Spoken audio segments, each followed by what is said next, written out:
Back to today's video. This is Anupama. आज मैं आप लोगों के लिए क्लास 12th की वीडियो लेके आई हूँ और इस वीडियो में हम लोग आज halo alkanes and halo arenes chapter को आगे बढ़ाएंगे। इससे पहले हम लोगों ने नॉमेनक्लेचर कर लिया है। आज की वीडियो में हम preparation of halo alkanes start करेंगे। आज हम लोग हैलो एल्केन्स की प्रेपरेशन देखेंगे फ्रॉम एल्केन्स। ठीक है, तो बिना किसी देरी के स्टार्ट करते हैं प्रेपरेशन ऑफ हैलो एल्केन्स। तो जैसे कि मैंने आप लोगों को बताया था कि पहले हम हैलो एल्केन्स पढ़ेंगे और उसके बाद हम हैलो एरीन्स पढ़ेंगे, क्योंकि दोनों के प्रेपरेशंस में काफ़ी डिफरेंसेस हैं, तो दोनों को मिक्सड अप ना करके दोनों को अलग अलग पढ़ेंगे हम। ठीक है, तो आज हम लोगों को प्रेपरेशन करना है हैलो एल्केन्स की फ्रॉम एल्केन्स। ठीक है, तो सबसे पहले फ्रॉम एल्केन्स। वीडियो स्टार्ट करने से पहले अगर आपने नॉमेनक्लेचर नहीं देखा है then go and watch it. मैं आई बटन को क्लिक करके आप हैलो एल्केन्स और हैलो एरीन्स चैप्टर का नॉमेनक्लेचर देख सकते हैं और सीख सकते हैं कि कैसे नॉमेनक्लेचर करना है। And if you like this video then please do share and subscribe to the channel if you are new, and share it with most of your friends and classmates so that they can take out the best out of these videos. Thank you and let's move on from alkenes. ठीक है, अब देखिए एक simple सा reaction होगा। जैसे कि आप लोगों ने मीथेन ले लिया है।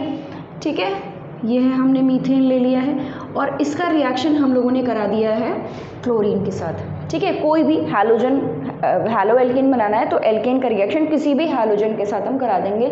मैंने क्लोरीन ले लिया है क्योंकि मैं क्लोरीन को लेकर ही एक्सप्लेन करूँगी। बात हम सारे हैलोजन्स की करेंगे। ठीक है, हम ब्रोमीन, आयोडीन और फ्लोरीन की सब के बारे में बात करेंगे, लेकिन क्लोरीन का रिएक्शन हम पूरे मैकेनिज्म के साथ देखेंगे। तो क्लोरीन और क्या प्रोडक्ट बन जाएगा हमारा? पहला प्रोडक्ट तो यही बनेगा CH3Cl प्लस HCl हमारा वापस बाहर निकल गया। ठीक है, लेकिन आप लोगों को पता होगा, ये क्लास 10th में आप लोगों ने पढ़ा हुआ है ये रिएक्शंस। ठीक है, लेकिन मुझे पता है कि भूल चुके होंगे। देखिए, ये रिएक्शन यहाँ पर ख़त्म नहीं होता है, ये रिएक्शन इसके आगे भी बढ़ता रहता है। ठीक है, हमें हमारा हैलो एल्केन मिल गया है, लेकिन ये रिएक्शन यहाँ रुकता नहीं। ये रिएक्शन तब तक चलता रहे जब तक सारे हाइड्रोजन हैलोजन से रिप्लेस ना हो जाए। मतलब फाइनली आपको CCl4 मिल जाएगा। ठीक है, लेकिन हमें CCl4 नहीं चाहिए, हमें तो यही चाहिए था। ठीक है, लेकिन एक मिक्सचर, क्योंकि ये रिएक्शन रुकेगा नहीं यहाँ पे, तो और भी बहुत सारे प्रोडक्ट्स बनेंगे, एक मिक्सचर ऑफ प्रोडक्ट्स बनता है। इसीलिए ये जो प्रेपरेशन मेथड है ये इतना ज़्यादा फ्रूटफुल नहीं है, हम इसको बहुत ज़्यादा यूज़ नहीं करते। क्यों? क्योंकि इसमें हमें जो चाहिए उसके अलावा और भी बहुत सारे प्रोडक्ट्स बन रहे हैं, जिसको फिर हम लोगों को सेपरेट करना पड़ेगा। इन मिक्सचर्स को सेपरेट करने के लिए हम फ्रैक्शनल डिस्टिलेशन करते हैं, क्योंकि यहाँ पर हम लोगों ने हैलोजन ऐड किया है टू हाइड्रोकार्बन, तो हम इसको क्या बोल सकते हैं कि हैलोजनेशन ऑफ हाइड्रोकार्बन या हैलोजनेशन ऑफ एल्केन्स। ठीक है, तो हमको एल्केन्स का करना क्या है? हैलोजनेशन करना है। ठीक है, हमने एल्केन्स का हैलोजनेशन किया है क्लोरीन के साथ या किसी भी हैलोजन के साथ हम रिएक्शन करेंगे, हमें हमारा हैलो एल्केन मिल जाएगा। लेकिन ये अकेले नहीं मिलेगा, इसके साथ और भी मिक्सचर मिलेगा। ठीक है, तो द मिक्सचर ऑफ प्रोडक्ट्स, जैसे कि मैंने भी बताया, can be separated by fractional distillation. ठीक है, फ्रैक्शनल डिस्टिलेशन से आप इसको सेपरेट कर सकते हैं। ठीक है, चलिए ये बात हो गई। अब ये जो रिएक्शन है ये फ्री रेडिकल मैकेनिज्म फॉलो करता है। ठीक है, क्या फॉलो करता है? फ्री रेडिकल सब्स्टिट्यूशन बोल देते हैं। Free radical substitution mechanism follow करता है। ठीक है, मतलब यहाँ पे फ्री रेडिकल का फॉर्मेशन होगा, क्योंकि क्लोरीन ने हाइड्रोजन को सब्स्टिट्यूट कर दिया, इसलिए हम इसको बोलेंगे फ्री रेडिकल सब्स्टिट्यूशन मैकेनिज्म। ठीक है, यहाँ तक बातें क्लियर हो गई। अच्छा, अगर हम फ्री रेडिकल की बात करें तो यहाँ पर एल्केन का भी फ्री रेडिकल बनेगा और हैलोजन का भी फ्री रेडिकल बनेगा। अगर एल्केन के फ्री रेडिकल की स्टेबिलिटी की बात करें, ठीक है, तो स्टेबिलिटी से ही आपको रिएक्टिविटी पता चलेगा भाई, जो ज़्यादा स्टेबल होगा वो ज़्यादा रिएक्टिव होगा, ठीक है, वो प्रोडक्ट ज़्यादा में आपको मिलेगा। तो रिएक्टिविटी ऑफ फ्री रेडिकल या स्टेबिलिटी ऑफ फ्री रेडिकल की अगर हम बात करें, ठीक है, तो हमेशा 3 degree is more stable than 2 degree than 1 degree, ठीक है। ऐसा क्यों, ज़रा इसको भी देख लेते हैं कि ऐसा क्यों। ऐसा इसलिए, देखो अगर 3 डिग्री है तो कुछ इस तरीके का आपका फ्री रेडिकल होगा, ठीक है, कार्बन और हर तरफ कार्बन लगे हुए हैं। अगर 2 डिग्री है तो कुछ इस तरीके का स्ट्रक्चर होगा, ठीक है, बीच में कार्बन, आगे पीछे कार्बन, मतलब मैं ऐसे लिख सकती थी बट मैं ऐसे लिख रही हूँ क्योंकि मेरे पास स्पेस कम है। और अगर 1 डिग्री है तो कुछ इस तरीके का कार्बन, एक फ्री रेडिकल वाले कार्बन के बगल में सिर्फ एक कार्बन, ठीक है। तो 3 डिग्री, 2 डिग्री और 1 डिग्री। अब देखो ये जो फ्री रेडिकल्स होते हैं ये इलेक्ट्रॉन डेफिशिएंट होते हैं। आप ये मत समझना कि इसके ऊपर एक इलेक्ट्रॉन रखा हुआ है तो इसके पास इलेक्ट्रॉन बहुत ज़्यादा है, नहीं, ये इलेक्ट्रॉन डेफिशिएंट है, इसके पास इलेक्ट्रॉन की कमी है, ठीक है। इस कमी को पूरा करने के लिए ये जो कार्बन है ये अपने इलेक्ट्रॉन्स को इस तरफ शिफ्ट करता है, ठीक है। इस कमी को पूरी करने के लिए ये जो कार्बन है ये अपने इलेक्ट्रॉन्स को इस तरफ, रिकॉर्डिंग हो भी रही है, हाँ हो रही है, करता है। और इसमें 2 डिग्री में देखो, 2 डिग्री में भी ये जो कार्बन है ये अपने इलेक्ट्रॉन्स को इस तरफ शिफ्ट करेंगे। इस इलेक्ट्रॉन डेफिशिएंसी को पूरी करने के लिए यहाँ पर सब अपने अपने इलेक्ट्रॉन्स को फ्री रेडिकल वाले कार्बन की तरफ शिफ्ट करेंगे। अब आप मुझे ये बताओ कि भाई यहाँ पर जो डेफिशिएंसी है उसको पूरी करने के लिए 3 कार्बन है, यहाँ सिर्फ 2 है, यहाँ सिर्फ 1 ही है, तो यहाँ पर जो डेफिशिएंसी है वो काफ़ी हद तक स्टेबलाइज हो जाएगी बजाय इसके, और इसमें ज़्यादा स्टेबिलिटी होगी बजाय इसके। तो इसीलिए 3 डिग्री इज़ मोर रिएक्टिव या more stable than 2 degree than 1 degree free radical, ठीक है। तो ये हो गई रिएक्टिविटी ऑफ फ्री रेडिकल की बात। अच्छा, अगर हम रिएक्टिविटी ऑफ हैलोजन की बात करें, भाई इसमें भी तो देखें reactivity of halogens, reactivity of अगर हम हैलोजन्स की बात करें तो भाई ये हमें पता है कि fluorine is more reactive than chlorine than bromine and than iodine, ठीक है। तो ये हो गई आपकी हैलोजन की रिएक्टिविटी, ठीक है। इतनी बातें हो गई हैं।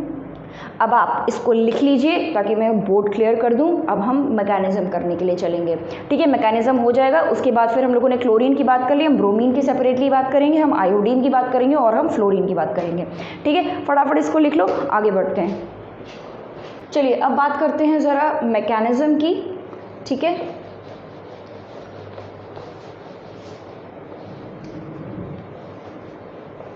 ये आप लोगों ने रिएक्शन लिख लिया होगा, इसको मैं मिटा दूँ, ठीक है। और हम बात करते हैं मैकेनिज्म की। एक बार मैकेनिज्म कर लेंगे उसके बाद फिर चीज़ें थोड़ी ज़्यादा आसान हो जाएंगी, ठीक है। Free radical mechanism, free radical substitution mechanism, ठीक है। चलो भाई मैकेनिज्म, ये जो रिएक्शन है, ये रिएक्शन मैं यहाँ लिख देती हूँ ताकि आपको समझ में आए कौन सा रिएक्शन। भाई गिव्स CH3Cl प्लस HCl, ये हमारा मेन रिएक्शन है, ठीक है। और इसी का मैकेनिज्म हमें देखना है। चलो भाई देखो मैकेनिज्म, 3 स्टेप मैकेनिज्म है ये।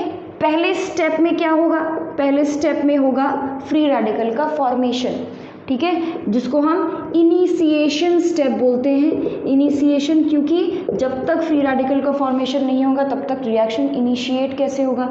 तो इनिशिएशन स्टेप में क्या होगा कि ये जो Cl है, ठीक है, ये यहाँ पे HNu भी लिख लेना भाई। HNu का मतलब energy, in the presence of energy. UV भी लिख सकते हैं, यानी कि in the presence of sunlight. Sunlight के प्रेजेंस में हैलोजन्स जो है वो जनरली फ्री रेडिकल्स में टूट जाते हैं। तो सनलाइट के प्रेजेंस में या किसी भी फॉर्म ऑफ एनर्जी के प्रेजेंस में ये जो क्लोरीन है, इसमें होमोलिटिक फिजन हो जाएगा, ठीक है। होमोलिटिक फिजन या होमोलिटिक क्लीवेज आप बोल सकते हो, ठीक है। होमोलिटिक क्लीवेज, होमोलिटिक क्लीवेज, होमो मतलब सेम, होमो का मतलब सेम, मतलब बराबर से इलेक्ट्रॉन जो है वो दोनों तरफ डिस्ट्रीब्यूट हो जाएंगे। तो इस वाले क्लोरीन को इस बॉन्ड का ये इलेक्ट्रॉन मिल गया और इसको भी ये इलेक्ट्रॉन मिल गया। अब ये क्या बन गया है, हमारा फ्री रेडिकल बन गए। ठीक है, फ्री रेडिकल रेडी है और chlorine free radical is very reactive, तो वो तुरंत एल्केन के साथ रिएक्शन कर लेगा। एल्केन मतलब हमारा मीथेन। ठीक है, तो अब बात करते हैं स्टेप 2 की। स्टेप 2 में क्या होगा, ये फ्री रेडिकल अब जाएगा मीथेन के पास। ठीक है, कहाँ जाएगा, मीथेन के पास। तो देखो मीथेन को मैं ऐसे लिख सकती हूँ, CH4 है ना, ऐसे लिख सकती हूँ, और ये ले लिया है मैंने फ्री रेडिकल। अब ये फ्री रेडिकल क्या करेगा, इस फ्री रेडिकल के प्रेजेंस में, इस फ्री रेडिकल के प्रेजेंस में यहाँ पर भी होमोलिटिक फिजन हो जाएगा। ठीक है, in the presence of this free radical यहाँ पर क्या हो जाएगा, होमोलिटिक फिजन हो जाएगा, यानी कि ये बन जाएगा CH3 प्लस ये जो आपका नया फ्री रेडिकल, एक तो आपका फ्री रेडिकल ये बन गया CH3 फ्री रेडिकल, यहाँ पर बना कौन सा फ्री रेडिकल, यहाँ पे कौन सा फ्री रेडिकल बन रहा है भाई, H फ्री रेडिकल, और यहाँ Cl फ्री रेडिकल, दोनों मिलके क्या बना लेंगे, HCl, दोनों मिलके क्या बना लेंगे, HCl। अब आपका यहाँ पर एक फ्री रेडिकल तैयार हो गया है। ठीक है, अब ये फ्री रेडिकल किसके साथ रिएक्शन करेगा, एक नए क्लोरीन के साथ, किसके साथ, एक नए Cl2 के साथ। देखो कैसे, ये है CH3 प्लस ये free radical, CH3 free radical plus Cl2, Cl2 को ऐसे तो लिख सकती हो ना, Cl2 को ऐसे लिख दिया। अब इसमें होगा होमोलिटिक फिजन, जिसके वजह से एक फ्री रेडिकल इस फ्री रेडिकल के साथ जुड़ के क्या बना लेगा, CH3Cl। ठीक है, और क्या बना, प्लस Cl फ्री रेडिकल। अब देखो हमें हमारा प्रोडक्ट मिल गया है, ये हमारा प्रोडक्ट है भाई, ये हमारा प्रोडक्ट है, लेकिन यहाँ पर बगल में एक और Cl फ्री रेडिकल मिल गया है। ये Cl फ्री रेडिकल यहाँ तो रुकने नहीं वाला, because it is very very reactive. ठीक है, तो इसको अब जहाँ जगह मिलेगी वहाँ ये अटैक करेगा और आगे रिएक्शंस को आगे फर्दर प्रोसीड करेगा। अच्छा, इस स्टेप 2 को हम बोलते हैं प्रोपगेशन रिएक्शन, प्रोपगेशन स्टेप। ठीक है, प्रोपगेशन स्टेप बोलते हैं हम इसको। अच्छा, अब आगे, अब ये जो Cl फ्री रेडिकल है ये इसी पे अटैक करेगा। हमारा एक प्रोडक्ट बन गया, लेकिन मैंने बताया ये आगे कंटिन्यू होगा। तो देखो कैसे कंटिन्यू होगा, ये जो CH3 है, CH3Cl, इसको मैं ऐसे लिख देती हूँ तो आपको क्लियरली समझ में आएगा। CH2, यहाँ पर हमने Cl लगा दिया और ये H है। ठीक है, CH3Cl। ठीक है, अच्छा, प्लस Cl फ्री रेडिकल। अभी बताया इस फ्री रेडिकल के प्रेजेंस में यहाँ पर क्या हो जाएगा, जैसे यहाँ पे होमोलिटिक फिजन हो गया इसके प्रेजेंस में, ऐसे इसके प्रेजेंस में इसमें होमोलिटिक फिजन हो जाएगा। ये होमोलिटिक फिजन हुआ। ठीक है, अब आगे आगे क्या होगा, यहाँ ये फ्री रेडिकल जो बना है और ये फ्री रेडिकल दोनों मिलके क्या बना लेंगे, HCl लिख दो, प्लस यहाँ पर क्या बन गया है, CH2Cl फ्री रेडिकल बना, CH2Cl तो लगा ही हुआ है और ये फ्री रेडिकल। ठीक है, अब ये CH2Cl फ्री रेडिकल किसके साथ रिएक्शन करेगा, Cl2 के साथ रिएक्शन करेगा। ठीक है, देखते हो इसको मैं डिवाइड कर देती हूँ वरना ये आएगा ही नहीं। ठीक है, अब कुछ रिएक्शंस में यहाँ लिखूंगी, अगले रिएक्शंस में यहाँ लिखूंगी। ठीक है, तो ध्यान से अपने, अगर आप कॉपी कर रहे हैं, कॉपी तो ज़रूर करना है, कॉपी किताब निकाल के बैठा, पेन वैन लेके बैठा करो। ठीक है, और ध्यान से लिखा करो क्वेश्चंस को। अब ये हो गया, अब ये किसके साथ रिएक्शन करेगा, Cl2। जैसे इसने, इस फ्री रेडिकल ने Cl2 के साथ रिएक्शन करा, ऐसे ही जितने भी फ्री रेडिकल्स बनेंगे, एल्काइल फ्री रेडिकल जितने भी बनेंगे, सब के सब रिएक्शन करते जाएंगे किसके साथ, Cl2 के साथ। फटाफट करा दो, CH2 फ्री रेडिकल Cl का रिएक्शन करा दिया आपने इसके साथ, Cl2 के साथ। यहाँ पे क्या हुआ, होमोलिटिक फिजन हुआ। ठीक है, होमोलिटिक फिजन हुआ, यहाँ पे एक free radical Cl free radical बनेगा, वो इसके साथ बॉन्ड बना के CH2Cl2 बना लिया और साथ में एक फ्री रेडिकल आपका क्लोरीन का बन गया। अब ये क्लोरीन फिर से इसके ऊपर अटैक कर देगा, क्या बनेगा, CHCl2 को मैं ऐसे लिख देती हूँ, ऐसे लिख सकती हूँ ना। बस आपको ये कार्बन और हाइड्रोजन का बॉन्ड अलग अलग दिखाना है ताकि आप होमोलिटिक फिजन दिखा सको। ठीक है, यहाँ से जो H फ्री रेडिकल बनेगा वो इस Cl फ्री रेडिकल के साथ बॉन्ड बना के HCl को पहले ही बाहर कर दो, और फिर कौन सा फ्री रेडिकल बना, CCl2H फ्री रेडिकल। ठीक है, CCl2H फ्री रेडिकल बन गया। ये अब आपको पता है एल्काइल फ्री रेडिकल किसके साथ रिएक्शन करता है, Cl2 के साथ। करा दो भाई, ये है CCl2, ये H, ठीक है, फ्री रेडिकल, ठीक है, फ्री रेडिकल प्लस, इसको हम ऐसे लिखते हैं, इसको इतना बड़ा करके लिखने की ज़रूरत नहीं है, प्लस Cl2 होमोलिटिक फिजन हुआ, यहाँ पर जो भी फ्री रेडिकल मिला है ये फ्री रेडिकल इसके साथ रिएक्शन करके क्या बना लेगा, CHCl3 plus Cl free radical बन गया यहाँ पे, प्लस Cl फ्री रेडिकल बन गया यहाँ पे, ठीक है। अब ये फिर से, अब हमारा रिएक्शन जो है वो ख़त्म होने पे आ रहा है, अब ये फिर से इसके ऊपर अटैक करेगा। ये जो सब्सटेंस हमें मिला है इसको हम क्या बोलते हैं, क्लोरोफॉर्म बोलते हैं, इसको हम क्या बोलते हैं, क्लोरोफॉर्म। अब ये फ्री रेडिकल दोबारा इसके ऊपर अटैक करेगा, देखो क्या होगा, इसको अटैक करा दो, CH ऐसे लिख देते हैं इसको, CCl3 और ये H, ठीक है, क्योंकि यहाँ पे होमोलिटिक फिजन कराना है ना, और ये हो गया Cl।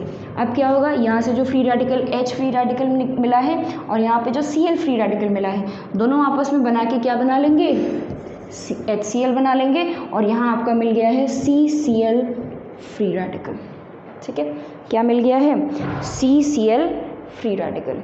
अच्छा, अब ये फ्री रेडिकल जो है वो किसके साथ रिएक्शन करेगा, क्लोरीन के साथ, ठीक है। इसके आगे की रिएक्शंस मैं यहाँ लिख रही हूँ, ठीक है, यहाँ पे अलग से बना देते हैं बॉक्स, ठीक है। अब इसका रिएक्शन करा दीजिए, CCl3 का रिएक्शन करा दीजिए किसके साथ, Cl2 के साथ। यहाँ पे हो गया होमोलिटिक फिजन, यहाँ पे जो एक फ्री रेडिकल बना वो इस फ्री रेडिकल के साथ बॉन्ड बना के CCl4 बना लेगा, और यहाँ पर आपको Cl फ्री रेडिकल मिल गया। अब देखो आपको कहाँ कहाँ पे अपने प्रोडक्ट मिले हैं, एक प्रोडक्ट आपको ये मिला, दूसरा आपको ये मिला, तीसरा आपको ये मिला, और चौथा ये मिला, ठीक है। इनका मिक्सचर्स तैयार होता है, इनका मिक्सचर आपको मिलेगा, लेकिन हमें चाहिए था मतलब हमारा मेन रिक्वायरमेंट इसकी थी, ठीक है, ये हो गया। अच्छा, अब क्या है, लास्ट स्टेप, स्टेप 3, इसको हम बोलते हैं टर्मिनेशन स्टेप, इसको हम क्या बोलते हैं, टर्मिनेशन स्टेप बोलते हैं। इसमें जितने भी फ्री रेडिकल्स बचे कुचे होंगे सब आपस में एक दूसरे के साथ बॉन्ड बनाएंगे और एक न्यूट्रल सब्सटेंस बना, क्योंकि फ्री रेडिकल जब तक रहेगा प्रेजेंट तब तक रिएक्शन कंटिन्यू होता जाएगा, तो कुछ ना कुछ तो टर्मिनेशन स्टेप कहीं पर तो रुकेगा वो, तो वो कहाँ रुकेगा, टर्मिनेशन स्टेप में। अब इसमें क्या क्या होगा, देखो ये जो फ्री रेडिकल क्लोरीन है, ये क्लोरीन फ्री रेडिकल दोबारा क्या बना देंगे, Cl2 बना देंगे, ठीक है, दोबारा क्या बना देंगे, Cl2 बना देंगे। और देखो ये जो आपका CH3 फ्री रेडिकल है, ये CH3 फ्री रेडिकल ऐसे ही किसी क्लोरीन, भाई एक तो होंगे नहीं, बड़े सारे होंगे, ऐसे किसी क्लोरीन फ्री रेडिकल के साथ जुड़ के क्या बना लेगा, CH3Cl बना लेगा। ये अपने साथ भी तो, ये CH3 फ्री रेडिकल अपने साथ भी तो रिएक्शन कर सकता है, तो ये CH3 फ्री रेडिकल ने अपने साथ रिएक्शन करके क्या बना लिया, CH3। अब ध्यान दो, इस रिएक्शन में देखो एक एल्केन भी मिल गया हमको, है कि नहीं, हमने एक एल्केन लेके शुरुआत करी और हमें नया एक एल्केन मिल गया, ठीक है। तो ये रिएक्शन में बड़े सारे प्रोडक्ट्स मिल रहे हैं, and that is why this reaction is not profitable, ठीक है। आपको जो प्रोडक्ट आपको चाहिए उसकी यील्ड बहुत अच्छी नहीं होगी, ठीक है। Right this mechanism and then we will move on to the next step. All right, अब ये अगर हो गया है तो अब मान लीजिए मैं आपको कुछ क्वेश्चंस देती हूँ, आप उसके प्रोडक्ट बना के बताएंगे, ठीक है। और आपको अब पता है कि रिएक्टिविटी किसकी ज़्यादा होती है और किसकी कम होती है, ये बात अब आप लोगों को पता चल गई है। किसकी ज़्यादा होती है रिएक्टिविटी, सबसे ज़्यादा 3 डिग्री फ्री रेडिकल की रिएक्टिविटी सबसे ज़्यादा होगी, 1 डिग्री की सबसे कम होगी, ठीक है। तो आगे देखते हैं, कुछ क्वेश्चंस देती हूँ। मान लीजिए कि ये हमारा एल्केन है और इसका रिएक्शन मैंने Cl2 के साथ करा दिया, ठीक है, इसका रिएक्शन मैंने Cl2 के साथ करा दिया।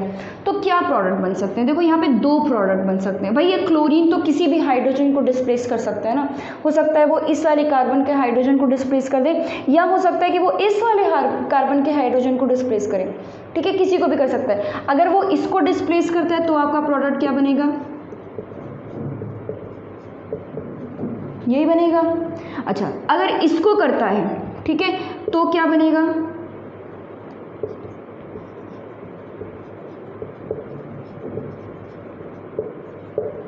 ये बनेगा। साथ में आपका HCl बन रहा होगा, तो यहाँ पे मैं माइनस HCl लिख देती हूँ कि हमने प्रोडक्ट में से HCl को निकाल लिया, इसलिए सिर्फ ये प्रोडक्ट्स बच रहे हैं, ठीक है। तो ये ठीक है। अब क्वेश्चन ये है कि दोनों में से मेजर प्रोडक्ट कौन सा होगा, माइनर प्रोडक्ट कौन सा होगा? देखो क्लियर सी बात है, ये जो है ये आपका 2 डिग्री फ्री रेडिकल से बना होगा, है ना भाई। यहाँ पर फ्री रेडिकल लगा होगा और क्लोरीन फ्री रेडिकल आके इसी कार्बन पे अटैच हो गया होगा, तो ये आपका 2 डिग्री फ्री रेडिकल से बना होगा और ये आपका 1 डिग्री फ्री रेडिकल से बना होगा। और हमने पढ़ा है कि 3 degree is more reactive than 2 degree than 1 degree.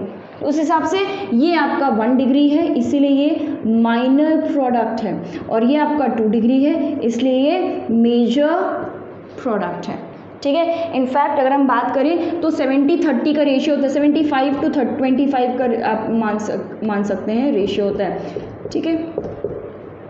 ये 75%, सॉरी उल्टा लिख दिया मैंने, माइनर मेजर, ये है 25, ये 25% के अप्रॉक्स बनता है और ये 75% के अप्रॉक्स बनता है।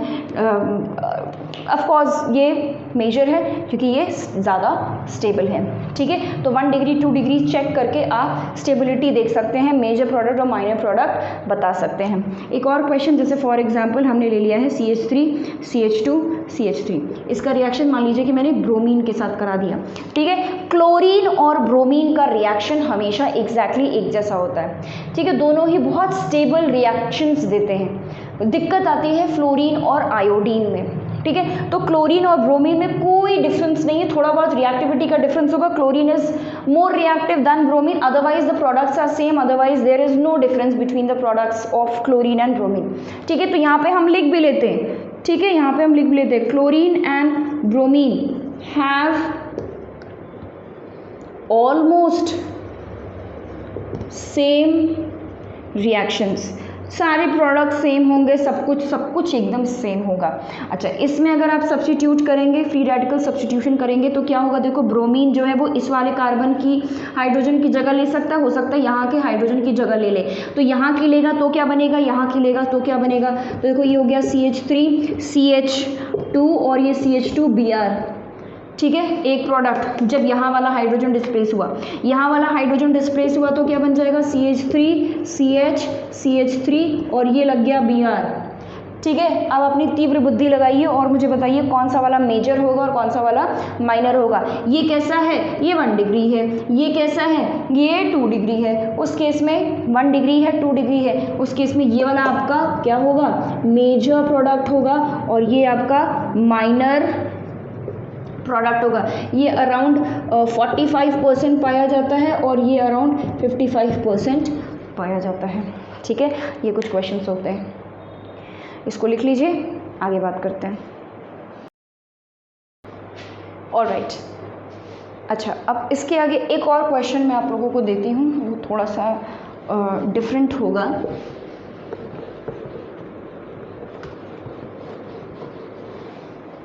ठीक है,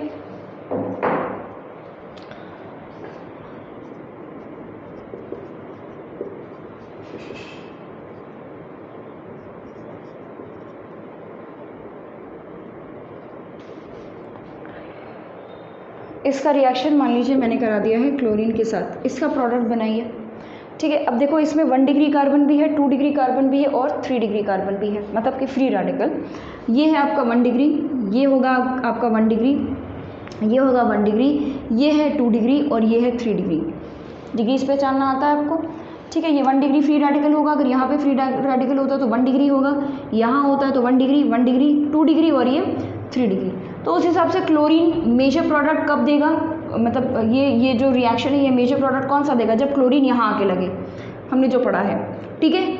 और माइनर कब देगा? जब इनमें से किसी एक जगह पर लगे। अब देखो यहाँ पर इसको स्टार मार्क कर लो। अब यहाँ पे जो प्रोडक्ट बनते हैं, कौन कौन से प्रोडक्ट बन सकते हैं पहले तो हम वो लिख लें।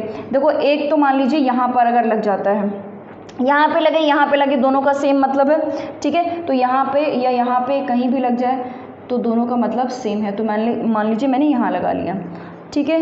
ये हो जाएगा CH, CH2, CH3, CH3। एक प्रोडक्ट हमारा ये बन गया।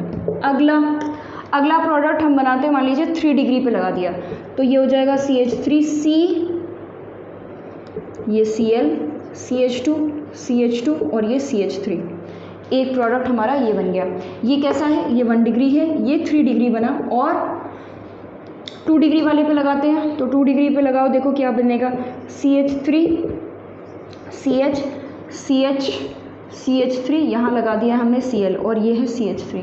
आगे 2 डिग्री हो गया ये, ठीक है। एक और 1 डिग्री बन सकता है यहाँ पर, तो यहाँ पर लगाओ, देखो CH3, CH, CH2, CH2, Cl और यहाँ पर CH3। तो ये हो गया हमारा 1 डिग्री। अब देखो होता क्या है कि यहाँ पे although 3 degree is stable than 2 degree than 1 degree, but यहाँ पे मेजर प्रोडक्ट आपका प्राइमरी हैलोएल्केन होगा, ठीक है। अब प्राइमरी में आपका ये भी आ गया और ये भी आ गया। अगर आपसे पूछता है कि इसमें प्राइमरी, सेकेंडरी और टर्शरी तीनों में से कौन मेजर प्रोडक्ट होगा, तो यहाँ पे प्राइमरी होगा, क्योंकि प्राइमरी हैलोएल्केन बनने की प्रोबेबिलिटी बहुत ज़्यादा है, ठीक है। यहाँ पे यहाँ से भी बन सकता है, यहाँ से भी बन सकता है, यहाँ से भी बन सकता है, तो प्रोबेबिलिटी, अटैकिंग साइट्स बहुत ज़्यादा है, इसीलिए यहाँ पर प्राइमरी हैलोएल्केन आपका मेजर प्रोडक्ट होगा। तो इसको आप लिख लें कि यह primary haloalkane is the major product, because number of primary carbons are more, ठीक है। एक सिंपल सा क्वेश्चन, सिंपल सा मतलब कि थोड़ा सा डिफरेंट है ये। अब इसके आगे बात करते हैं फ्लोरिनेशन और आयोडिनेशन की, ठीक है। Okay, now let us start with iodination की बात करते हैं। मतलब अगर हमने क्लोरीनेशन कर लिया, हमने ब्रोमिनेशन कर लिया, मैंने आपको बताया कि क्लोरीन और ब्रोमीन का रिएक्शन एक जैसा होता है। अब आयोडीन के केस में क्या होता है,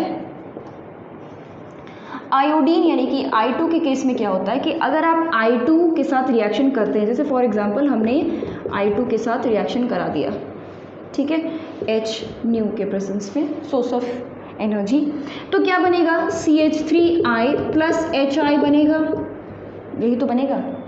अब देखो ये जो रिएक्शन है ना, ये रिएक्शन रिवर्सिबल है।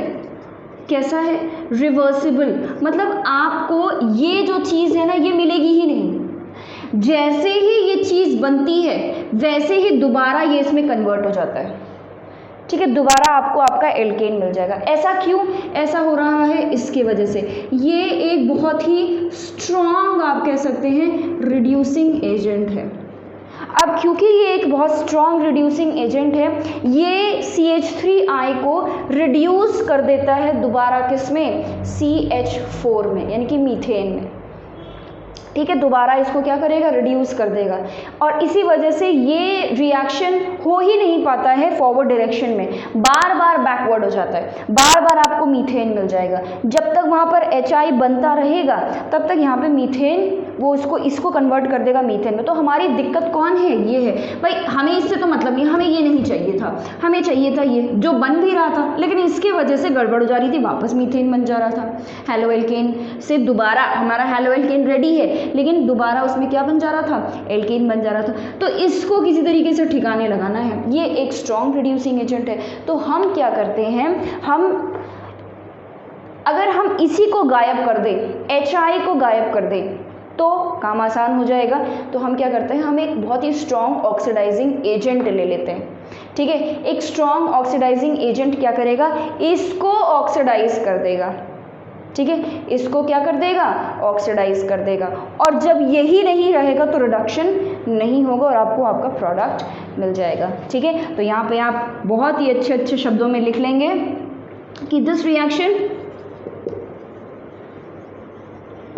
Is reversible because HI formed in this reaction is a strong reducing agent.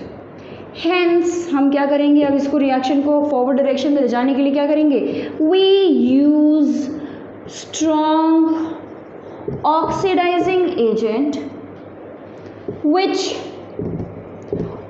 oxidize HI and reaction moves in forward direction। ठीक है, तो reaction will move in forward direction. कौन कौन से ऑक्सीडाइजिंग एजेंट ले सकते हैं, एग्जाम्पल ऑफ ऑक्सीडाइजिंग एजेंट, तो जैसे एक तो हो गया आपका HNO3, बहुत अच्छा ऑक्सीडाइजिंग एजेंट है। HiO3 ये भी बहुत अच्छा ऑक्सीडाइजिंग एजेंट है। ठीक है, तो ये दोनों ही आपस में रिएक्शन मतलब HI को ऑक्सीडाइज कर देंगे और आपका रिडक्शन नहीं होगा।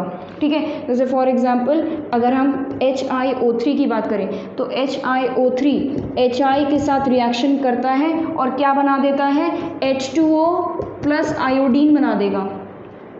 आयोडीन बना देगा मतलब कि आपने एक रिएक्टेंट का कॉन्सेंट्रेशन बढ़ने लग गया। ठीक है, और जब आपको पता है कि जब रिएक्टेंट्स में से किसी का कॉन्सेंट्रेशन बढ़ता है तो ली चैटलर्स प्रिंसिपल के अकॉर्डिंग रिएक्शन हमेशा फॉरवर्ड डायरेक्शन में जाता है। तो हमने एक तरीके से ऑक्सीडाइजिंग एजेंट यूज़ करके रिएक्शन का मतलब प्रोडक्ट की जो यील्ड है वो वैसे ही बढ़ा दी है।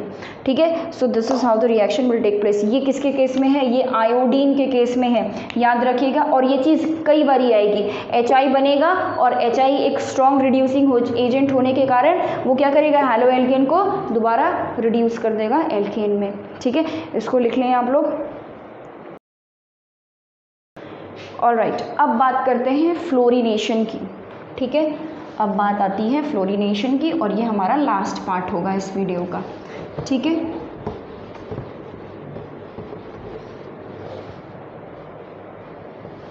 मेरा डस्टर बहुत गंदा हो गया है, इसको धुलना पड़ेगा। ठीक है, अब बात करते हैं फ्लोरिनेशन की। अब देखो फ्लोरिनेशन में क्या होता है, फ्लोरिनेशन मतलब कि अब हम F2 के साथ हैलोजनेशन कराएंगे, फ्लोरिनेशन करा रहे हैं मतलब। ठीक है, फ्लोरीन के साथ रिएक्शन करा रहे हैं।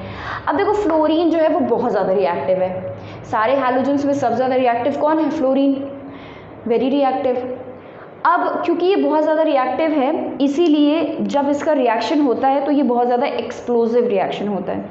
ठीक है, रिएक्शन जो है वो बहुत ज़्यादा एक्सप्लोजिव होने लगता है और ये इस एक्सप्लोजन को कंट्रोल करना इज़ वेरी डिफ़िकल्ट। तो हम डायरेक्ट एल्केन का फ्लोरिनेशन नहीं कराते, हम डायरेक्ट, जैसे हम लोगों ने Cl2 ऐड कर दिया मीथेन में, ऐसे हम F2 ऐड नहीं कर सकते। तो हम क्या करते हैं, हम इनडायरेक्टली फ्लोरीन के हैलोएल्केन्स बनाते हैं इनडायरेक्टली। कैसे, देखो जैसे मान लीजिए कि मैंने एक फ्लोरीन के अलावा कोई दूसरा हैलोएल्केन ले लिया, मतलब कि जैसे फॉर एग्जांपल मैंने कोई एक क्लोरोएल्केन ले लिया। ठीक है, कोई एक दूसरा हैलोएल्केन ले लिया और इसका रिएक्शन करा दिया किसी इनऑर्गेनिक फ्लोराइड के साथ। इनऑर्गेनिक फ्लोराइड मतलब जिसमें कि जैसे फॉर एग्जांपल AgF, ठीक है, सिल्वर फ्लोराइड। ठीक है, कोई मेटल लगा हो और बगल में फ्लोरीन हो, है ना। तो ये अब रिएक्शन करा दिया मैंने इसका। जब मैंने इसका रिएक्शन कराया तो क्या होगा, now this fluorine will displace chlorine और क्या बना लेगा, CH3CH2 फ्लोरीन प्लस आपको AgCl मिल जाएगा। ठीक है, AgF की जगह पर आप चाहें तो Hg2F2 भी यूज़ कर सकते हैं। ठीक है, मर्क्यूरी फ्लोराइड भी यूज़ कर सकते हैं, इस केस में भी यही CH2F बन जाएगा और साथ में आपका Hg2Cl2 बन जाएगा। ठीक है, तो हमने क्या यूज़ किया है, इनऑर्गेनिक फ्लोराइड्स।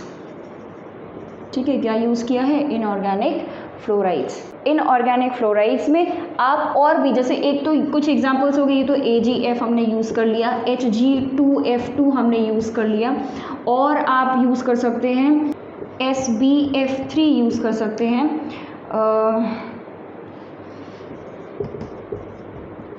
AsF3 यूज़ कर सकते हैं। ठीक है, दीज आर सम, इतना तो हम लोग यूज़ भी नहीं करते, इन्हीं दोनों में हमारा काम हो जाता है, ये दोनों याद रखो बस, बहुत है। ठीक है, अच्छा, ये जो रिएक्शन हमने कराया है, इस रिएक्शन को हम बोलते हैं स्वर्ड्स रिएक्शन। ठीक है, बड़ा बड़ा इसलिए लिखा है क्योंकि बहुत इंपॉर्टेंट है, नेम रिएक्शन है, ये बहुत जगह पर आपको देखने को मिल जाएगा, swords reaction.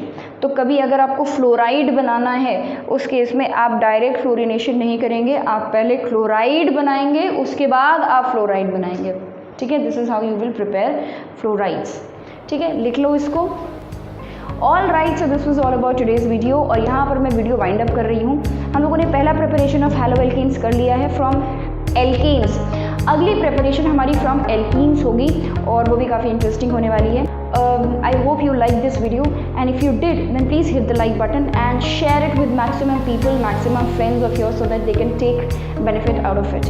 And thank you for watching this video. If you are new to this channel, then please subscribe to this channel, because I come up with videos of class 9, 10 science and 11, 12 chemistry.